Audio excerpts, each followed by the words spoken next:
सभी दर्शकों को मेरा नमस्कार। सभी को स्वतंत्रता दिवस की ढेर सारी शुभकामनाएं।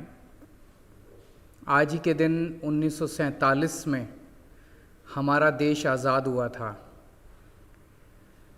इस वक्त हमारा पूरा देश आज़ादी का अमृत महोत्सव मना रहा है, लेकिन मन थोड़ा सा व्यथित है।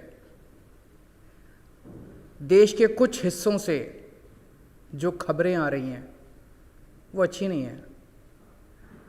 मणिपुर में इस वक्त भाई भाई से लड़ रहा है, पूरा मणिपुर जल रहा है।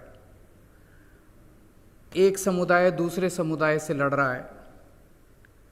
अभी थोड़े दिन पहले पूरे देश के अंदर एक मणिपुर का वीडियो वायरल हुआ, जिसमें हम लोगों ने देखा कि किस तरह से हमारी ही दो बहनों को नग्न अवस्था में सड़कों के ऊपर घुमाया गया, उनके साथ सामूहिक तौर पे गलत काम किया गया। इसमें मैं कोई एक समुदाय को दोष नहीं दे रहा।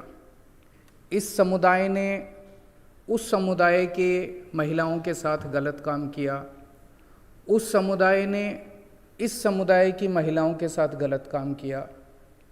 इस समुदाय ने उस समुदाय के लोगों के घर जलाए, उन्होंने इनके घर जलाए, इन्होंने उनके लोगों को मारा, उन्होंने इनके लोगों को मारा।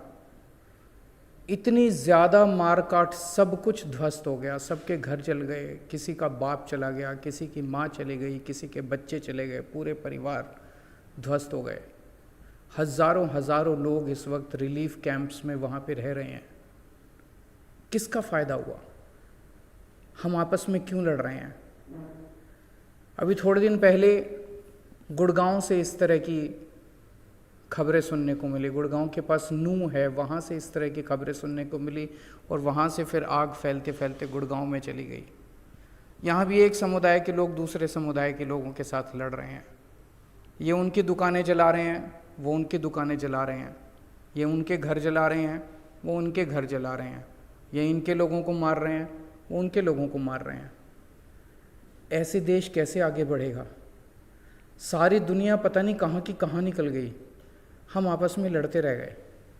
140 करोड़ लोगों का हमारा देश है। हम विश्व गुरु बनने का ख्वाब देखते हैं। आपस में लड़ने से हम विश्व गुरु बनेंगे? बिल्कुल नहीं बनेंगे। अगर आपस में लड़ते रह गए तो आपस में लड़ते लड़ते ही सब कुछ ख़त्म हो जाएगा। हमारे देश में किसी चीज़ की कमी नहीं है। सब कुछ दिया है भगवान ने। सब कुछ मिनरल्स दिए हैं, पहाड़ दिए हैं, नदियाँ दिए हैं। सबसे बड़ी चीज़ तो इतने खूबसूरत लोग दिए हैं, इतने टैलेंटेड लोग दिए हैं, इतने इंटेलिजेंट लोग दिए हैं। हमारे देश के लोग सबसे इंटेलिजेंट है दुनिया के अंदर। पर अगर हम इस तरह से आपस में लड़ते रह गए, अगर भाई भाई के साथ अगर लड़ता रह गया, तो फिर हम कैसे आगे बढ़ेंगे?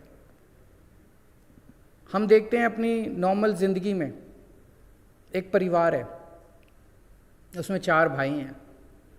चारों भाई अगर एक साथ मिलके काम करते हैं, उनका व्यापार पता नहीं कहाँ का कहाँ पहुँच जाता है, कितनी आगे कितनी तरक्की कर लेते हैं। दूसरा परिवार है, पिताजी की मौत हो जाती है, 4 भाई हैं, चारों भाई लड़ रहे हैं आपस में। जो कुछ पिताजी बना के गए थे वो भी सारा डुबो देते हैं, वो भी नहीं बचता। तो जिस परिवार में आपस में भाई लड़ते हैं वो परिवार कभी तरक्की नहीं कर सकता। और जिस परिवार के अंदर भाई आपस में एक दूसरे के साथ मिल के चलते हैं, वही परिवार तरक्की करते हैं। हमारा देश कैसे तरक्की करेगा? हमारा देश तरक्की करेगा जब हम स्कूल बनाएंगे, खूब सारे अपने बच्चों के लिए स्कूल बनाएंगे, गरीबों के लिए स्कूल बनाएंगे।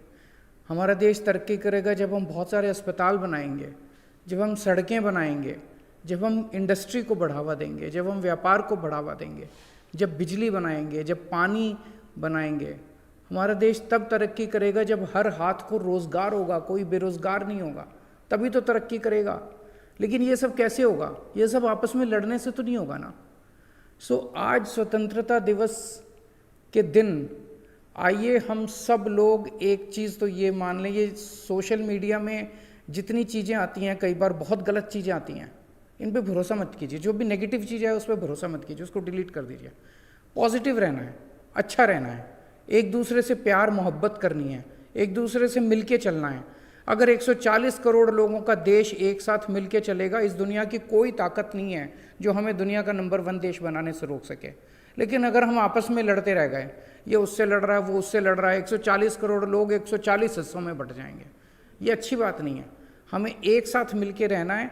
और आज स्वतंत्रता दिवस के दिन आइए हम सब लोग मिलके प्रण लें कि हमें आपस में लड़ना नहीं है, एक दूसरे के साथ झगड़ना नहीं है, एक दूसरे को मारना पीटना नहीं है, और एक परिवार मिलके 140 करोड़ लोगों का देश, एक परिवार मिलके हम रहेंगे, एक दूसरे से लड़ेंगे नहीं। और कोई व्यक्ति अगर भड़काने की कोशिश करता है तो ये मान लेना कि ये आदमी देश के खिलाफ काम कर रहा है। कोई अगर भड़काने की कोशिश करे उसकी बात बिल्कुल नहीं माननी है। जय हिंद।